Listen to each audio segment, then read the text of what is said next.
So now let me show you how to create a custom middleware function. So here on line 5, we're adding JSON middleware function.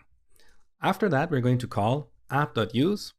Once again, we call this method to install a middleware function in our request processing pipeline. So here we need to pass a function that takes a request, response, and next, which is a reference to the next middleware function in the pipeline. So we simply pass a function here. Now in this function, let's do a simple console.log, logging. Let's imagine this middleware function is for logging every request. So we perform our logging and then we call next to pass control to the next middleware function in the pipeline. If we don't do this, because we are not terminating the request response cycle, our request will end up hanging.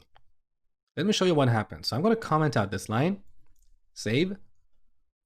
Now back in Postman, on this tab, I'm going to send a simple HTTP GET request to our courses endpoint. So send, look, we are not getting a response. It's loading.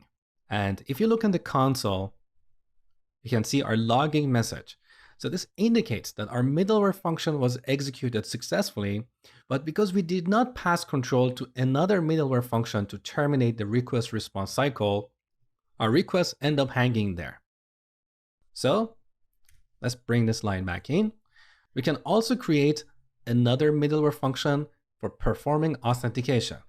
So I'm going to select this code, duplicate it, and in this second middleware function, I'm going to change this message to authenticating. Now, back in Postman, let's send another request. Now look in the terminal. We have two messages, logging and authenticating. So what I want you to pay attention to here is that our middleware functions are called in sequence. First, our login middleware function is called, then the middleware function for authenticating the user, and finally, the route handler, which is another middleware function. Now, in terms of clean coding, when you want to create a custom middleware function, you don't want to write all that code inside index.js file or index module. You should put each middleware function in a separate file or a separate module. So back here, let's create a new file called logger.js.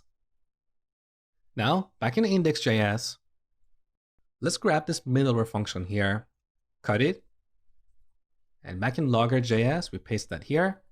We give this function a name, like log, and finally export it like this, module.export. We set this to this function.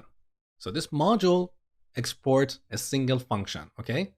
Now, back in index.js, on the top, we load our new module. So period slash to indicate the current folder, and logger. We get the result and store it in a constant called logger. And then we can install it by calling app.use and pass this logger function here.